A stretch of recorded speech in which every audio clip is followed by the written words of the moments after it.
Hey, siesta. Not everybody. Um, Thank you for tuning in. You come. Okay, David too. Um, thank you. Thank you guys. Thank you both. You guys come here almost every day, I think, right? Um, at the moment, at this moment, I kind of feel like I should give you guys some sort of incentives for being present always, like before, even before the official account, guys. I should reward I should reward you guys for being here every day. I truly mean it. I don't know if I can do that, but if I can, I want to give you some sort of like gems or some whatever incentives for simply being here every day. Like even when nobody is around, you guys are always here. Thank you guys. Really appreciate it. And but today today I'm not doing hot takes or like any updates today. I'm just doing kind of a field notes, and it's a pretty much like a recap of what we've discussed in the last 19 episodes of Chain of Thought. There are a lot of stuff we've been discussing, right? And and while I'm talking, uh, feel free to drop some comments here. Um, just let me know, like whatever you want to know, whatever you want to ask. All right. So we start this series with a simple conviction: kind of a blockchain is not a lifestyle; it's a tool. And the world is messy. People need money to move, data to persist, and systems to be fair enough to trust, not perfect enough. And some of you have been here since episode one, I think, and some joined last week or yesterday or today from Lagos, Hanoi, Karachi, Accra, Tokyo. Thank you for showing up when I go live. Your presence is the only KPI that matters here. So today's topic is basically like a kind of a five pillars. Um, One is building where it matters, community as infrastructure, tech that's ready for tomorrow. Um, Fourth is like philosophy in practice, and the last one is keeping perspective. And each pillar has four lessons, and I'll give you the line, the story behind it, and one practical implications. Okay. So this is the recap of what we've discussed so far. All right. So the first pillar is building where it matters, and the lesson one is stable countries don't need Web3 as much. So I've said this before, but multiple times. So as a Japanese citizen, Japanese person, my day-to-day, like daily life doesn't require blockchain. My banking app clears, payments are instant, and my currency, yen, is stable. You know, sometimes it goes depreciated, but it's not that much, right? Not really affecting your daily life.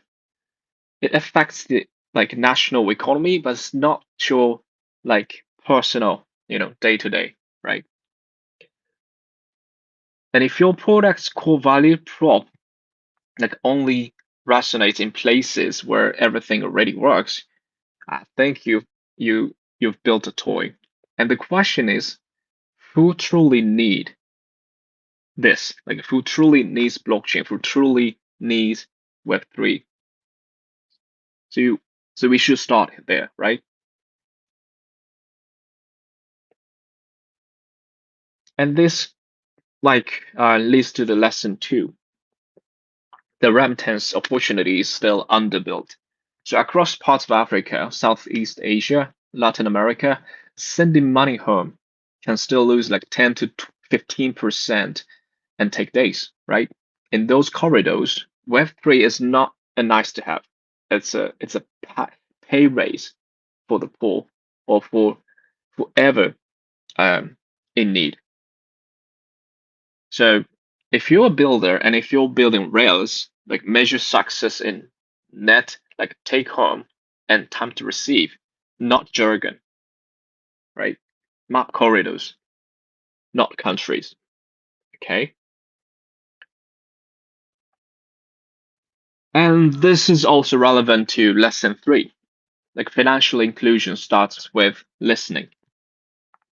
So drop an app is not a strategy, right? So we released Xenea wallet last year around September, right? But drop an app is not just it's not a strategy, right?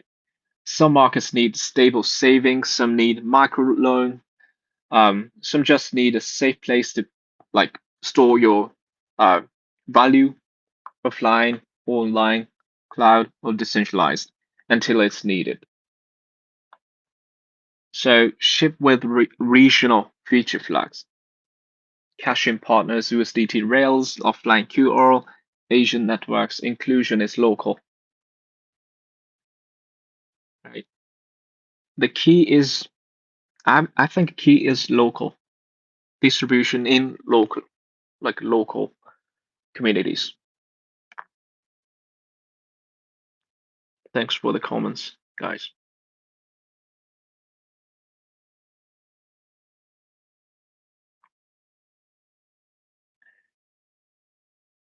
And talking about the like a distribution in local communities, the lesson 4 is in real life events still wins. Like a seated dinner can move more trust than 100 ads. From my understanding or from my belief, yeah. And that's why I keep flying out, you know, and why we keep showing up at the real tables, not just going for digital ads, right? But for face-to-face communications. And I believe that really matters, and that's what moves people. So I suggest like budget for rooms, not just for reach. So get your community leaders together twice as often as you tweet. So these are the lessons I kind of learned or kind of remembered from my previous spaces, and these lessons are mostly for myself and especially for builders out there. Okay, so that's the pillar 1, like a building where it matters. And if pillar 1 is about where we build, pillar 2 is about who carries it. Okay, so the pillar 2 is community as infrastructure. That's the second pillar. And it goes lesson 5, yeah? Aim for a community of communities. This is like a kind of a recent um, topic, I think. I covered it in the last two, like a 2 or 3 space, I guess. But it's a so what I want to say is a strong local group is powerful. Yeah.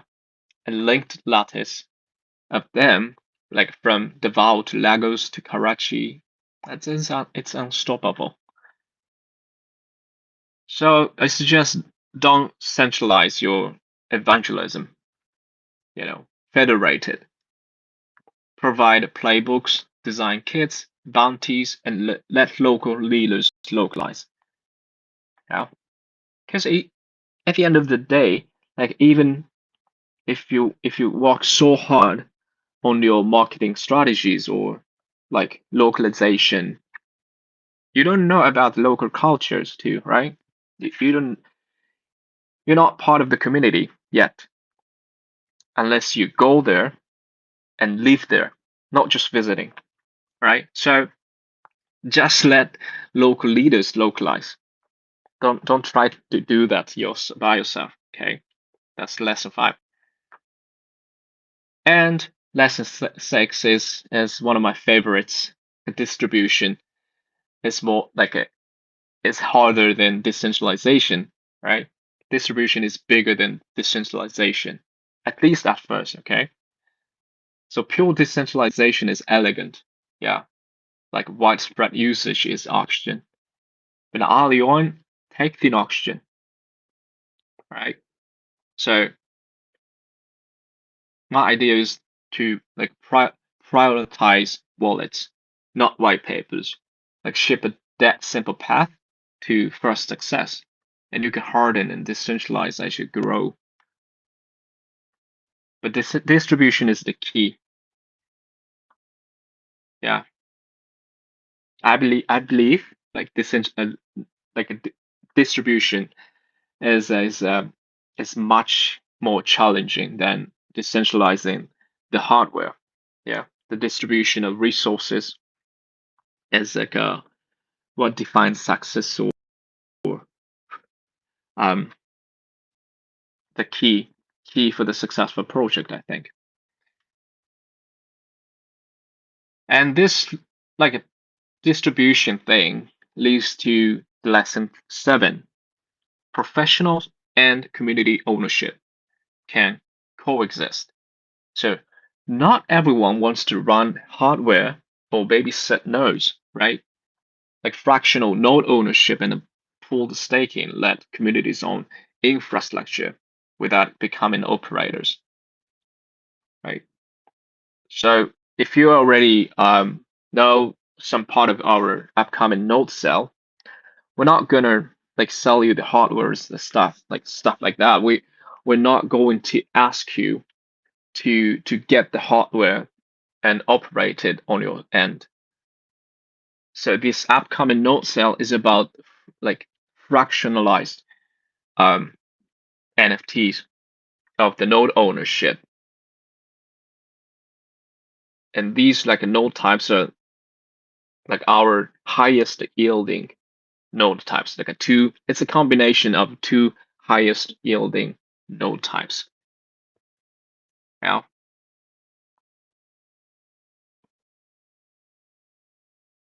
So I would say offer. So if you're a builder, if you're a founder of a project, like offer like something pro-operated, like community-owned options, like make custody and payout flows boring and reliable. Yeah.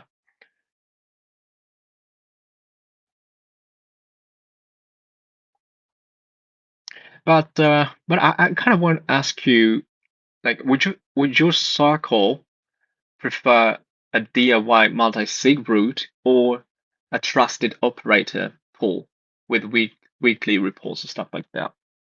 If you have any kind of ideas, just drop your comments here, right? And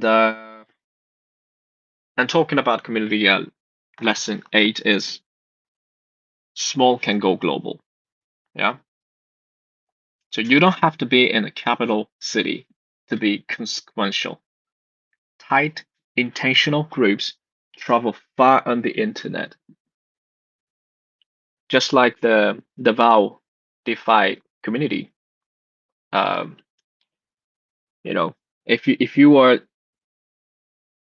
present in the previous space titled as like local voices, yeah, the one with the guest speaker from the Philippines, yeah, Davao City. And Davao City is not the capital, or it's not even like within the main island. It's in the Mindanao Island, so it's more like a rural area compared to Manila, the capital, right? And the Roofs, the founder of the Davao DeFi community, he started very small, but tight and intentional, and there was consistency, right? Now Now his passion and the motivation or purpose is traveling far, far and far on the internet, right? So communities carry the work, right? But tech determines what they can carry. And here comes the pillar three. Okay. So pillar three is a like technology that's ready for tomorrow. Now lesson nine. Yeah. So dynamic data is the missing. Like I keep telling you guys this like over and over, but just stay with me, all right? Because it's kind of our core, product. So most decentralized storage today, existing ones, um, they handle static files very well. But AI agents or like a gaming platforms, they need streams, like up and only verifiable, low latency data. So many Web3 native apps quietly outsource that to or centralized clouds like AWS or Azure, right?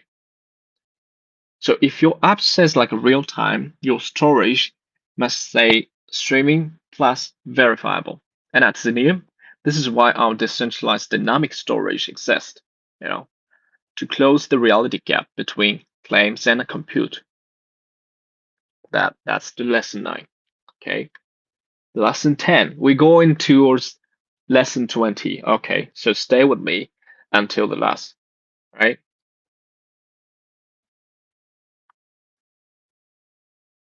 So lesson 10 is a proof of democracy. This is uh,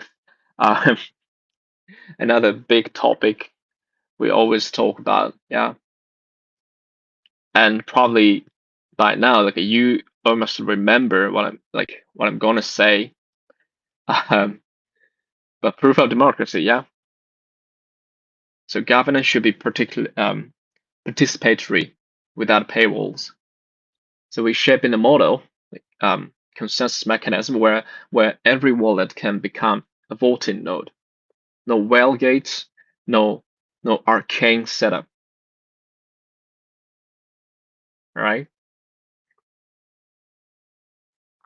So not like the capital doesn't really matter when it comes to this consensus mechanism. Okay. Thank you, Adolf, for tuning in from Ghana. Thank you. And let's get to lesson 11. Yeah. Provenance will decide what we believe. This one is also the kind of a recent topic I covered. Um, so headlines get banned for clicks, right? AI makes forgeries cheap. So verifiable origin, like who made this, when, and what changed, will be table stakes. So treat provenance like HTTPS for content, right? Sign, timestamp, and anchor proofs to resilient storage. So the claim outlives the platform. Yeah. And lesson 12 is kind of relevant to lesson 11 here. This one is MPC with Protisia blockchain, our beloved partner. So privacy without isolation. I mentioned this thing yesterday and day before yesterday, I think. But it's a really important one and kind of a and it's often overlooked or kind of a missing piece. So multi-party computation (MPC) lets multiple parties compute on encrypted data without revealing the raw inputs. So that's private collaboration, not private silos.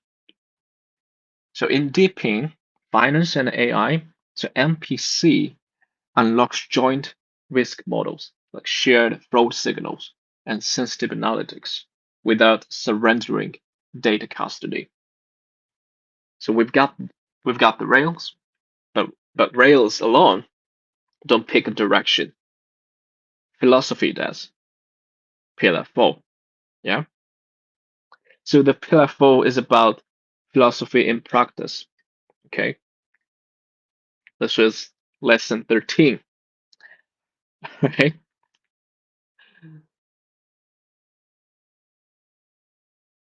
Okay. So lesson 13, the gray zone matters. It's now it's getting kind of a philosophical and more like my personal belief than like our official statement or stance. Yeah. But lesson 13 is the gray zone matters. So absolute transparency can punish the innocent. Yeah. Absolute secrecy shelters the guilty. So gray zone is where compromise and society and actually lives. Yeah. So I want you to design systems that reveal what's needed to be fair and no more. Calibrate and don't absolutize. So to remember, um, I mentioned the street market, yeah, street markets in developing countries. That analogy. So if you're in anywhere um, considered kind of a developing countries where street vendors are all around, I guess most of them are not really um, compliant with like local tax regulations or laws, right?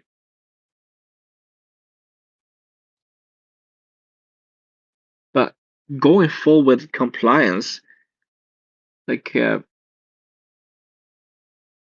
erases all the um like the real needs in the countries, right? If you just say no to street vendors, street markets, what happens to that society? I don't think it'll good to the society, do you? So that's what I'm talking about here. The gray zone matters. And as a founder of Web3 project, I really want to consider the importance of the gray zone and what we can do uh, to make the gray zone like healthy and practical. So not like everything right or everything wrong. And lesson 14, it's avoid ideological rigidity. So smart contracts are deterministic, but life is not. That's it. So build upgrade path, emergency brakes, and sunset clauses. Specify who can pull them and when legitimacy is a feature. And lesson 15 is don't build a blockchain for blockchain's sake. This is like another favorite of my lessons and beliefs. So don't build a blockchain for blockchain's sake. If Web2 solves it cheaper and safer, use Web2. We don't have to go for Web3 all the time, right? Because many I see many projects like Web3 projects building something for the sake of blockchain, building something for the sake of speculation, and not for the people, not for the real people. And I believe technology is what gives the people power, right? It's been always like that. Technology is always for the people. At least that's what I believe in. Yeah. So we are not building this technology, decentralized dynamic storage, for the rich. We're not doing this for the rich, or we're not doing this for the gigantic tech companies alone. Of course, it will be useful for those people too, but at the core, right? This technology will do good to the people, will give the power to the people. And I believe technologies always should work for the people, not exploit them. So if you're a builder, um, please don't build blockchain for blockchain's sake. And lesson 16, technology should be invisible. This is kind of a similar to what I just said, but when Web3 wins, people will forget the chain and remember the outcome. So optimize for no new habits. So use familiar UX, logins. So as for Xenea wallets, you don't have to remember the seed phrases or stuff like that, right? You can just sign in with a Google account or stuff, right? So use familiar UX, logins, receipts like human words, and hide the plumbing, highlight the result. Okay.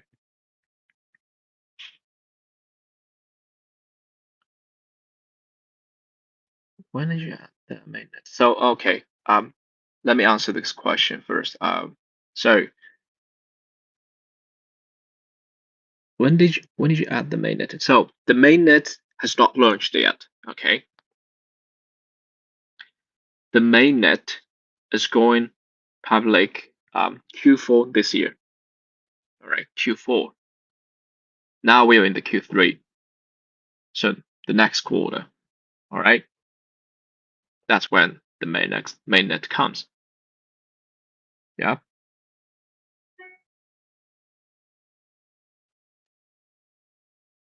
So, but that's pretty much it for the pillar 4, philosophy in practice. Perspective time. Now, so the world is moving fast, and our job is to keep our full footing while it does. Pillar 5. Okay, keep perspective, literally. So lesson 17. So we're almost the end. Okay, just stay with me until lesson 20. Right. The lesson 17 is that AI is moving faster than your roadmap. So in the last stretch, we've gone from like capable LLMs to systems that plan, can tools, code tools, and coordinate tasks. Semi-autonomous life management feels less like sci-fi and more like product already. So I suggest like architect for agents now. Permissions, rate limits, provenance, streaming storage, and your users will have assistants designed for them as first-class clients. Yeah, but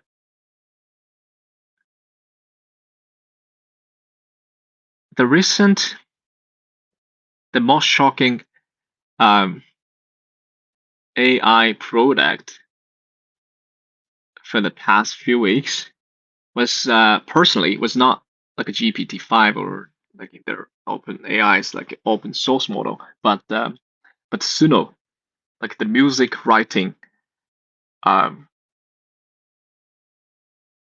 AI. That's like beyond. That's literally beyond imagine like human understanding.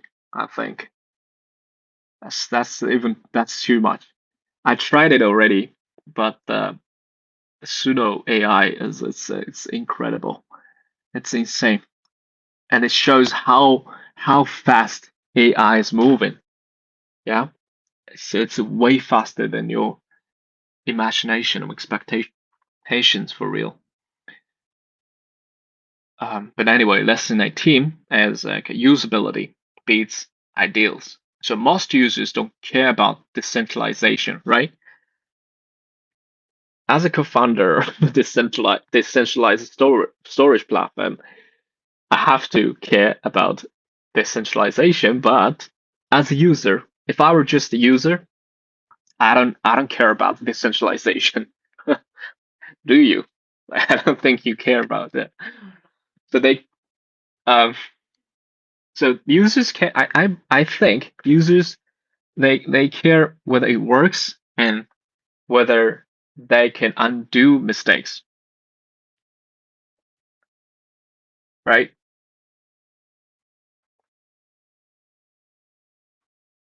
I suggest like a default to safety that confirms refunds, human support, uh, and make something like I'm new um, kind of explicit mode with training wheels. Yeah, but this one is like a it's really a truth. Um, like Web3 founders are often missing. Like most users don't care about decentralization. They care more about the usability, right? So now, lesson 19. Just one more to go. Um, so the lesson 19 is that partnerships must serve people. Just like technologies must serve people, partnerships must like serve people.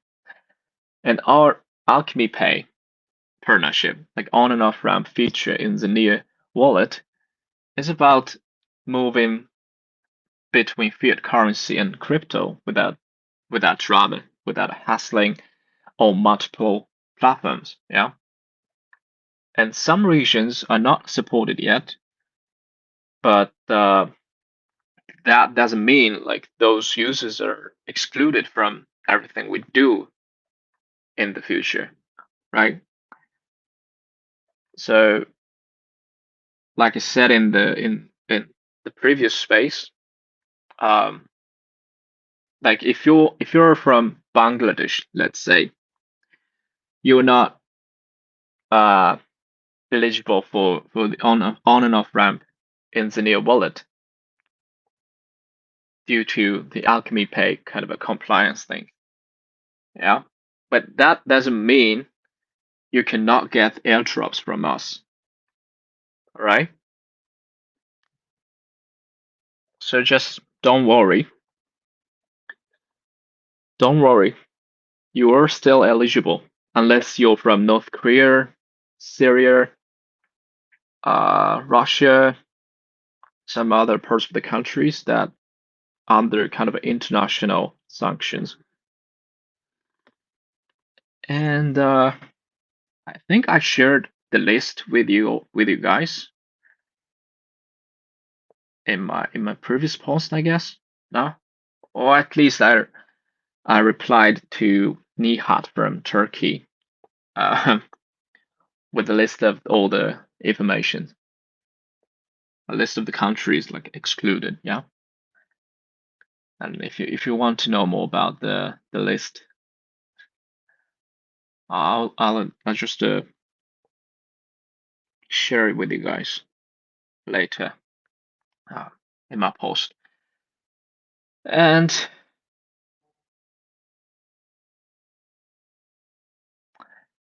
so the last one, lesson 20. Keep listening. It's very simple. So half the ideas across these 20 episodes like kind of came from comments, DMs, and corridors conversations after the events. You guys are like give me give me ideas always to, to come up with new ideas or to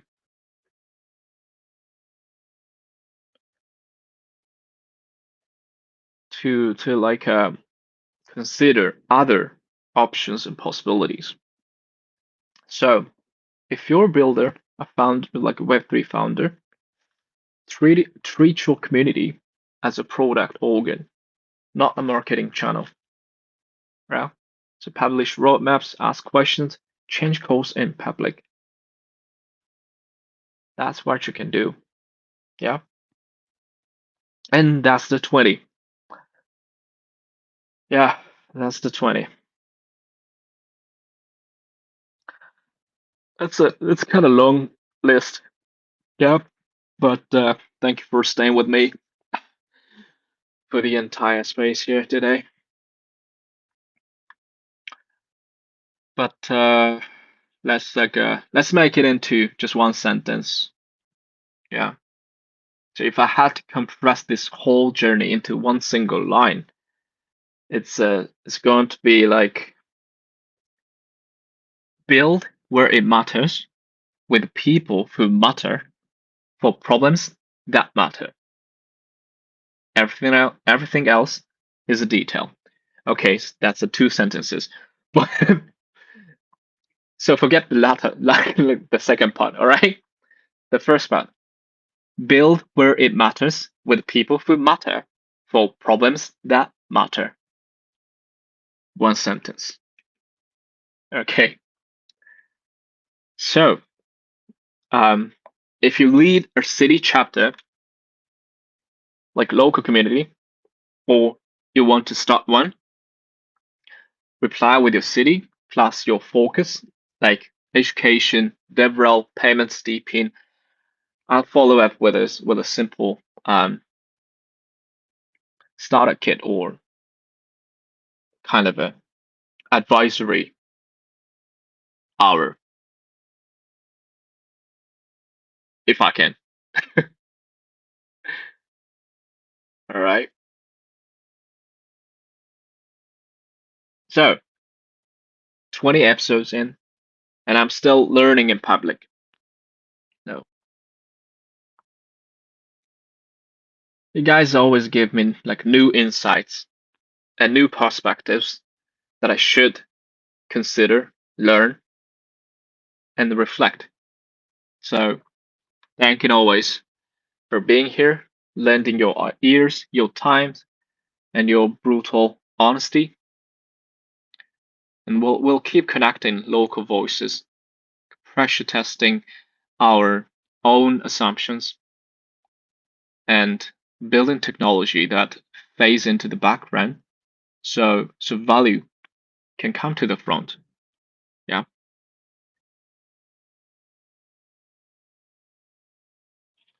And I'll hang a little bit around for Q&A if you're listening on replay, drop your thoughts in the comments.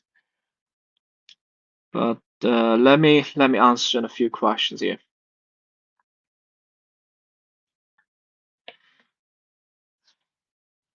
Let me check. Let me see. Let me go over the questions or comments here.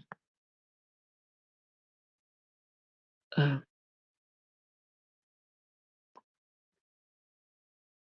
Thank you, David. Always you're one of the few who always shows up here. So thank you.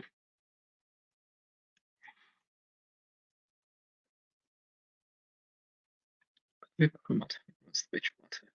yeah, yeah. Thank you, Nelly J, for repeating the key point here. Yeah,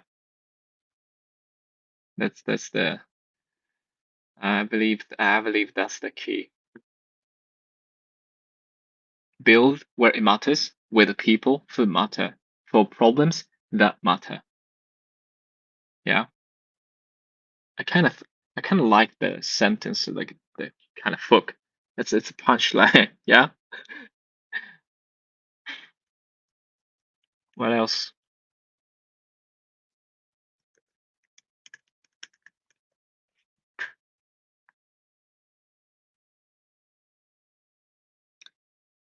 Thank you for listening. Yeah, from Nigeria, from Mindanao, in Davao, from Ghana. Thank you.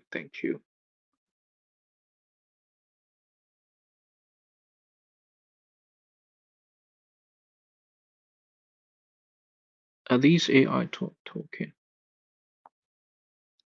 What do you mean by these? Like I'm talking about like AI stuff too. Because like so Xenea is kind of a storage layer for AI. And but in general, or when it comes to existing decentralized storage platforms or solutions, they are pretty good at storing like static data that doesn't change. So stuff like NFTs, you know.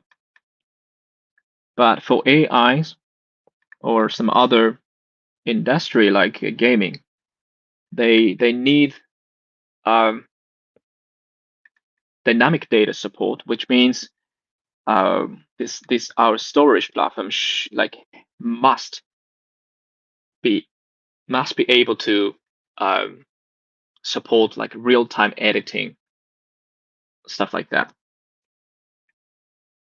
So AI is a really important element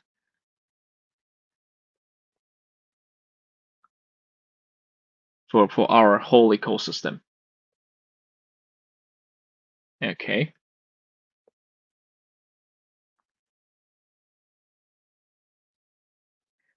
And thank you, Merrick, for the comment.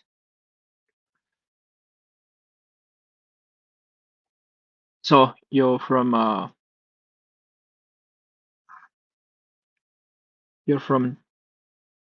the Philippines, Davao. Are you part of the Davao DeFi? You guys rock. I really admire um what you guys do and what you guys have been doing locally and the community.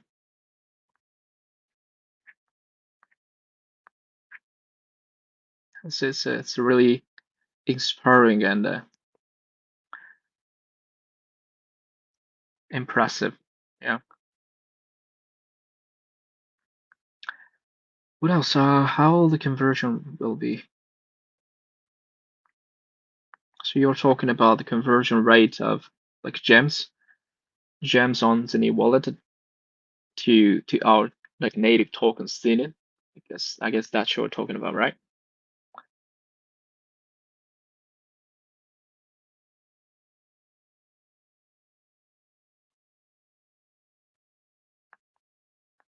So the conversion rate will be announced um,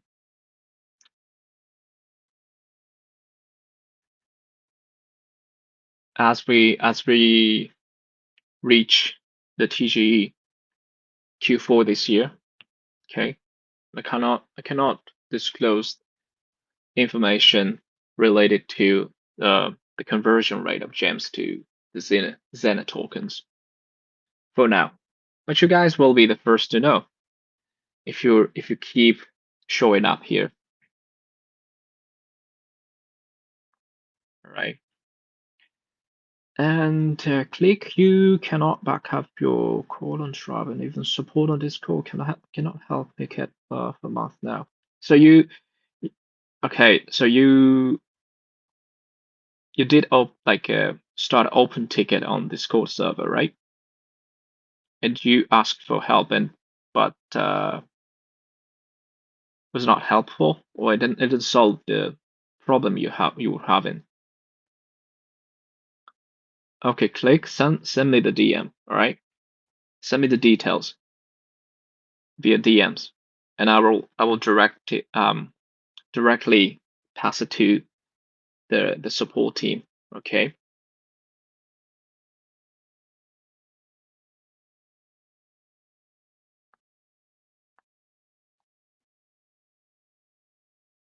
All right.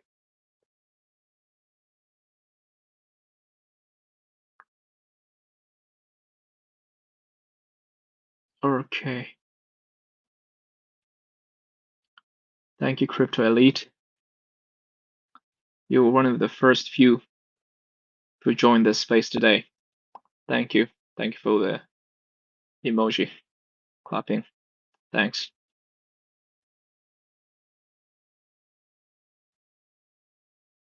What else?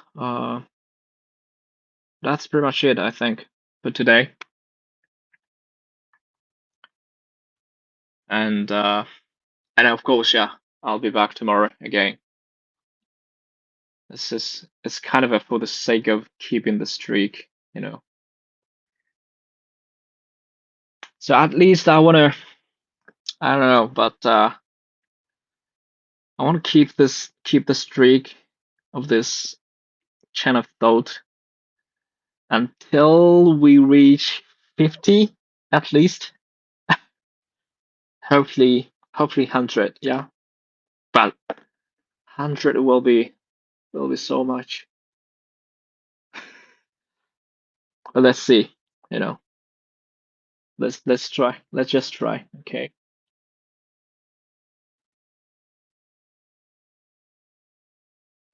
But thank you. Thank you all for being present live. So 20 episodes, 20 lessons, and 20 conversations we've had together. So thank you for tuning in. Your support means a lot. Yeah. So let's keep connecting local voices into a global one. And for those of you who want to join us on open mic, let's have some conversation next time. I'll